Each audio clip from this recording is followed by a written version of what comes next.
ಎಲ್ರಿಗೂ ನಮಸ್ಕಾರ. 40 ವರ್ಷ ಆಗ್ತಾ ಇದ್ದಂಗೆ ಬಹಳಷ್ಟು ಹೆಂಗಸರಿಗೆ ಈ ಮಂಡಿ ನೋವು ಅನ್ನೋದು ತುಂಬ ಕಾಮನ್ ಪ್ರಾಬ್ಲಮ್ ಆಗಿ ಕಾಣಿಸ್ಕೊಳ್ತಾ ಹೋಗುತ್ತೆ. ನೀವು ಬಹಳ ಹೊತ್ತು ನಿಂತು ಕೆಲಸ ಮಾಡ್ತಿರ್ತೀರಾ ಅಂದರೆ ಕಾಲಲ್ಲಿ ಊತ ಕಾಣಿಸ್ಕೊಳ್ಳುತ್ತೆ, ಅಥವಾ ತುಂಬ ಹೊತ್ತು ಕುಳಿತು ಟ್ರಾವೆಲ್ ಮಾಡಿರ್ತೀರಾ, ಎದ್ದೇಳಬೇಕು ಅಂದರೆ ಸಡನ್ನಾಗಿ ಸ್ಟಿಫ್ ಆಗುತ್ತೆ. ಇವೆಲ್ಲ ಆಸ್ಟಿಯೋ ಆರ್ಥ್ರೈಟಿಸ್ ಅನ್ನೋ ಒಂದು ರೋಗದ ಲಕ್ಷಣಗಳು. ಸೊ ನೀವು ಇದೆಲ್ಲ ಏಜ್ ಆಗ್ತಾ ಕಾಮನ್ ಆಗಿ ಹಾಗೆ ಆಗುತ್ತೆ, ನನಗೂ ಆಗಿದೆ, ಹೋಗಲಿ ಬಿಡು ಅಂತ ನೆಗ್ಲೆಕ್ಟ್ ಮಾಡ್ತಾ ಹೋಗಬೇಡಿ. ಯಾಕೆ ಅಂತಂದರೆ ಒಂದು ಸ್ಮಾಲ್ ಲೈಫ್ ಸ್ಟೈಲ್ನ ನೀವು ಚೇಂಜ್ ಮಾಡ್ಕೊಳ್ತಾ ಹೋದರೆ ಈ ರೋಗದಿಂದ ನೀವು ಪ್ರಿವೆನ್ಷನ್ನ ಪಡಿಬೋದು. ನಿಮಗೆ 40 ವರ್ಷ ದಾಟ್ತಾ ಇದ್ದಂಗೆ ನಿಮ್ಮ ಬಾಡಿಯಲ್ಲಿ ಕೆಲವೊಂದು ನ್ಯಾಚುರಲ್ ಆಗಿ ಚೇಂಜಸ್ ಸ್ಟಾರ್ಟ್ ಆಗುತ್ತಾ ಹೋಗುತ್ತೆ. ನೀವು ಇನ್ನೇನು ಮೆನೋಪಾಸ್ ಹತ್ತಿರಕ್ಕೆ ಹೋಗ್ತಾ ಇದ್ದೀರಾ ಅಂತ ಅರ್ಥ. ಏನು ಚೇಂಜಸ್ ಆಗುತ್ತೆ ಅಂತಂದರೆ, ನಮ್ಮ ಬಾಡಿಯಲ್ಲಿ ಈಸ್ಟ್ರೋಜನ್ ಅಂತ ಒಂದು ಹಾರ್ಮೋನ್ ಇರುತ್ತೆ. ಆ ಹಾರ್ಮೋನು ಸ್ವಲ್ಪ ಏರುಪೇರು ಆಗೋಕ್ಕೆ ಶುರು ಆಗುತ್ತೆ. ಅಂದರೆ ಕೆಲವೊಂದು ಸತಿ ತುಂಬ ಹೆಚ್ಚಿರುತ್ತೆ, ಕೆಲವೊಂದು ಸತಿ ತುಂಬ ಕಮ್ಮಿ ಇರುತ್ತೆ. ನಮ್ಮ ಬಾಡಿಯಲ್ಲಿ ತುಂಬ ಆರ್ಗನ್ಸ್ ಈ ಈಸ್ಟ್ರೋಜನ್ ಮೇಲೆ ಡಿಪೆಂಡ್ ಆಗಿರುತ್ತೆ. ಅದರಲ್ಲಿ ಮಂಡಿ ಸಹ ಒಂದು. ಈ ಮಂಡಿ ಹೇಗಿರುತ್ತೆ ಅಂತ ನೋಡಿ. ಈ ಮಂಡಿ ಮೂಳೆಯಲ್ಲಿ ಮಧ್ಯದಲ್ಲಿ ಒಂದು ಕಾರ್ಟಿಲೇಜ್ ಅಂತ ಇರುತ್ತೆ. ಅದು ಒಂದು ಕುಷನ್ ಎಫೆಕ್ಟ್ ಥರ ಕೊಡುತ್ತೆ. ಸೊ ಈ ಈಸ್ಟ್ರೋಜನ್ನು ಅದಕ್ಕೆ ಒಂದು ಪೂರಕವಾಗಿ ಇರುತ್ತೆ. ಆಮೇಲೆ ಈಸ್ಟ್ರೋಜನ್ ಏರ್ಪೇರ್ ಆಗ್ತಾ ಇದ್ದಂತೆ ಏನಾಗುತ್ತೆ, ಈ ಕಾರ್ಟಿಲೇಜ್ ಅನ್ನೋ ಕುಷನ್ ಹೇಗೆ ಚಿಕ್ಕದಾಗ್ತಾ ಹೋಗುತ್ತೆ.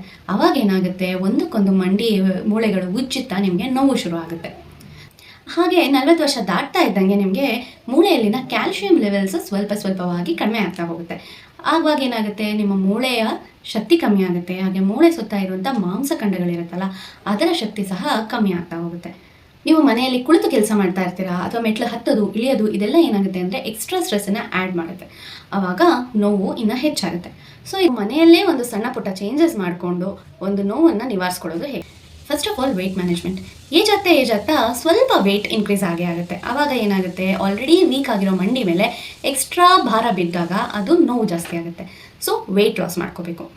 ವೆಯ್ಟ್ ಲಾಸ್ ಮಾಡೋದಕ್ಕೆ ಏನು ಮಾಡ್ಬೋದು, ಒಂದು ಎಕ್ಸಸೈಸ್ ಮಾಡ್ಬೋದು, ಇನ್ನೊಂದು ಡಯಟ್ ಫಾಲೋ ಮಾಡ್ಬೋದು. ಎಕ್ಸಸೈಸ್ ಮಾಡಿದಾಗ ಸುಮಾರು ಜನ ಏನು ಹೇಳ್ತಾರೆ, ಮೇಡಮ್ ಎಕ್ಸಸೈಸ್ ಮಾಡೋದ್ರಿಂದಲೇ ನನಗೆ ನೋವು ಇನ್ನೂ ಹೆಚ್ಚಾಗ್ತಾ ಇದೆ, ಏನು ಮಾಡೋದು ಅಂತ ಕೇಳ್ತಾರೆ. ಹಾಗಂದರೆ ನೀವು ಮಾಡ್ತಾ ಇರುವಂಥ ಎಕ್ಸಸೈಸಸ್ಸು ನಿಮ್ಮ ಬಾಡಿಗೆ ಅದು ಸೂಟ್ ಆಗ್ತಾ ಇಲ್ಲ. ಸೊ ನೀವು ಮಾಡಿಫೈ ಮಾಡ್ಕೊಂಡು ಎಕ್ಸಸೈಸಸ್ ಮಾಡಬೇಕಾಗುತ್ತೆ. ಸಿಂಪಲ್ ಒಂದು ಎಕ್ಸಸೈಸ್ ಯಾವುದು ಅಂದರೆ ವಾಕಿಂಗ್ ಅಷ್ಟು ಸಿಂಪಲ್ ಎಕ್ಸಸೈಸ್. ನೀವು ಜಸ್ಟ್ ಫ್ಲ್ಯಾಟ್ ಲ್ಯಾಂಡ್ ಮೇಲೆ ಸ್ವಲ್ಪ ಬ್ರಿಸ್ಕ್ ವಾಕನ್ನು ಮಾಡಬೇಕು. ನಿಮಗೆ ಬ್ರಿಸ್ಕ್ ವಾಕ್ ಆಗಲಿಲ್ವಾ, ಸ್ಲೋ ಪೇಸಲ್ಲೇ ಫ್ಲ್ಯಾಟ್ ಲ್ಯಾಂಡ್ ಅಂದರೆ ಎಗ್ಗು ತಗ್ಗು ಇಲ್ಲದೆ ಇರೋವಂಥ ಒಂದು ರೋಡ್ ಮೇಲೆ ನೀವು ವಾಕ್ ಮಾಡಬೇಕಾಗುತ್ತೆ. ದಿನಕ್ಕೆ ಕೇವಲ 40 ನಿಮಿಷದಷ್ಟು ವಾಕಿಂಗ್ ಮಾಡಿದ್ರೆ ಸಾಕು. ಮತ್ತು ಒಂದು ವಾರದಲ್ಲಿ 5 ಅಥವಾ 6 ದಿನ ವಾಕಿಂಗ್ ಮಾಡಿದ್ರೂ ಸಹ ಸಾಕು, ನಿಮ್ಮ ವೆಯ್ಟು ಸಿಗ್ನಿಫಿಕೆಂಟಾಗಿ ಕಡಿಮೆ ಆಗುತ್ತೆ. ಕೇವಲ 5 kg ತೂಕ ಕಡಿಮೆ ಮಾಡ್ಕೊಂಡು ನೋಡಿ, ಬಹಳಷ್ಟು ವ್ಯತ್ಯಾಸ ನೀವು ಕಾಣಿಸ್ಕೊಳ್ಳಿ. ಹಾಗೆ ವಾಕಿಂಗ್ ಆದಮೇಲೆ ನಿಮಗೆ ಇಷ್ಟ ಇದ್ದರೆ ಸ್ವಲ್ಪ ಸೈಕ್ಲಿಂಗ್ ಮಾಡ್ಬೋದು, ಸ್ವಿಮ್ಮಿಂಗ್ ಬಂದರೆ ಸ್ವಿಮ್ಮಿಂಗ್ ಮಾಡ್ಬೋದು. ಸ್ವಿಮ್ಮಿಂಗ್ ಅಂತೂ ತುಂಬ ಒಳ್ಳೆ ಎಕ್ಸಸೈಸ್.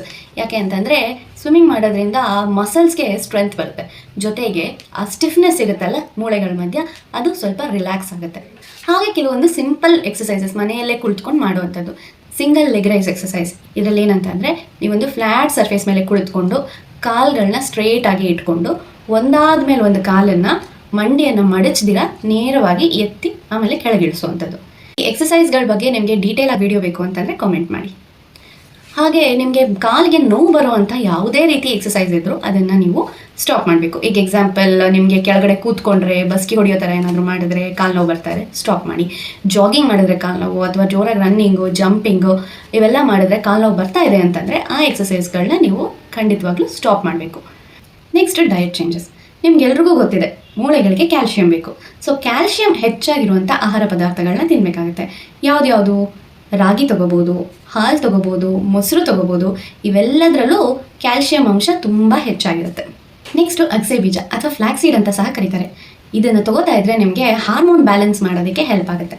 ನೆಕ್ಸ್ಟು ಸೋಯಾಬೀನ್ಸ್ ಚಂಕ್ಸು ಅಥವಾ ಸೋಯಾಬೀನ್ಸ್ ಪಲ್ಯ ಇದನ್ನು ತಿಂದರೆ ನಿಮಗೆ ಪ್ರೋಟೀನ್ ಸಹ ಸಿಗುತ್ತೆ, ಕ್ಯಾಲ್ಶಿಯಂ ಸಹ ಸಿಗುತ್ತೆ, ಮತ್ತು ಹಾರ್ಮೋನ್ ಬ್ಯಾಲೆನ್ಸ್ ಮಾಡೋಕ್ಕೂ ಸಹ ಹೆಲ್ಪ್ ಆಗುತ್ತೆ. ಸೊ ಮೂಳೆಗಳಿಗೆ ಕ್ಯಾಲ್ಶಿಯಂ ಎಷ್ಟು ಅವಶ್ಯಕತೆ ಇದೆಯೋ ಹಾಗೆ ವಿಟಮಿನ್ ಡಿ ಕೂಡ ಬಹಳಷ್ಟು ಅವಶ್ಯಕತೆ ಇದೆ.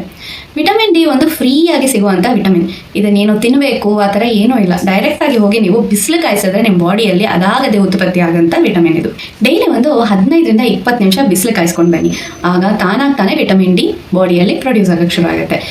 ಬೆಸ್ಟ್ ಟೈಮ್ ಅಂದರೆ ಬೆಳಗ್ಗೆ 10 ಗಂಟೆ ಆದಮೇಲೆ ಮತ್ತು ಮಧ್ಯಾಹ್ನ 3 ಗಂಟೆ ಒಳಗೆ. ಈ ಟೈಮಲ್ಲಿ ಅಟ್ಲೀಸ್ಟ್ ಒಂದು 15-20 ಮಿನಿಟ್ಸ್ ನೀವು ಬಿಸಿಲು ಕಾಯಿಸಿದ್ರೆ ಸಾಕು, ವಿಟಮಿನ್ ಡಿ ಬಾಡಿಯಲ್ಲಿ ತಾನೇ ಉತ್ಪತ್ತಿ ಆಗುತ್ತೆ. ಸೊ ಹೀಗೆ ವ್ಯಾಯಾಮ ಮಾಡ್ತಾ, ಡಯಟ್ ಮಾಡ್ತಾ ನೀವು ಮನೆಯಲ್ಲೇ ಮಂಡಿ ನೋವನ್ನು ನಿವಾರಿಸ್ಕೊಳ್ಬಹುದು. ಮತ್ತು ಕಾಲುಗಳು ತುಂಬ ನೋವು ಬಂದುಬಿಟ್ಟಿದೆ, ಊದ್ಕೊಂಡ್ಬಿಟ್ಟಿದೆ, ಸ್ಟಿಫ್ ಆಗಿಬಿಟ್ಟಿದೆ, ನಿದ್ರೆ ಮಾಡೋಕ್ಕಾಗ್ತಿಲ್ಲ, ಈ ಥರ ಎಲ್ಲ ಇದ್ದಾಗ ನೀವು ಪೇನ್ ಕಿಲ್ಲರ್ ನೀವೇ ತೊಗೊಳ್ಳೋದು ಅಥವಾ ಯಾವುದೋ ಪುಡಿ ಕುಡಿಯೋದು ಅಥವಾ ಯಾವುದೋ ಮೆಡಿಸನ್ನು ಇದೆಲ್ಲ ತೊಗೊಂಡ್ರೆ ನಿಮ್ಮ ಬಾಡಿ ನೀವೇ ಹಾರ್ಮ್ ಮಾಡ್ಕೊಂಡಂಗೆ. ಈ ಥರ ಎಲ್ಲ ಆದಾಗ ನಿಮಗೆ ನೀವು ಒಬ್ಬರು ಆರ್ಥೋಪೆಡಿಷನ್ ಡಾಕ್ಟರ್ನ ಇಮಿಡಿಯೇಟ್ಲಿ ಕನ್ಸಲ್ಟ್ ಮಾಡಬೇಕಾಗುತ್ತೆ. ನೋವಿಂದ ಇಮಿಡಿಯೇಟ್ ರಿಲೀಫ್ ಸಿಗಬೇಕು ಅಂತಂದರೆ ಬಿಸಿ ಶಾಖ ಕೊಡ್ಬೋದು. ಹಾಗೆ ಊತ ಆಗಿರುತ್ತೆ, ಊತದಿಂದ ಇಮಿಡಿಯೇಟ್ ರಿಲೀಫ್ ಬೇಕಂತಂದರೆ ಕೋಲ್ಡ್ ಪ್ಯಾಕ್ ಹಾಕ್ಬೋದು. ನಾನು ಇದೆಲ್ಲ ಹೇಳ್ತಾ ಇರೋದು ಒಂದು ಜನರಲ್ ಅವೇರ್ನೆಸ್ಗೋಸ್ಕರ. ಒಬ್ಬೊಬ್ರು ಪೇಷಂಟ್ಗೆ ಒಂದೊಂದು ರೀತಿಯಾದಂಥ ತೊಂದರೆ ಇರಬಹುದು. ಸೊ ಯಾವುದೇ ತೊಂದರೆ ಇದ್ರೂ ನೀವು ಡೈರೆಕ್ಟ್ ಆರ್ಥೋಪೆಡಿಷನ್ ಹತ್ರ ಹೋಗಿ ತೋರಿಸ್ಕೊಂಡು ಇದನ್ನು ಗುಣ ಮಾಡ್ಕೋಬೇಕು. ಸೊ 40ರ ನಂತರ ಮಂಡಿ ನೋವು ತುಂಬ ಕಾಮನ್ನು, ಹಾಗಂತ ನೆಗ್ಲೆಕ್ಟ್ ಮಾಡಬೇಡಿ. ನೀವೆಷ್ಟು ಬೇಗ ನಿಮ್ಮ ಲೈಫ್ ಸ್ಟೈಲ್ನ ಚೇಂಜ್ ಮಾಡ್ಕೋತೀರೋ ನಿಮ್ಮ ಮಂಡಿಗಳಿಗೆ ಅಷ್ಟೇ ಉತ್ತಮ. Thank you.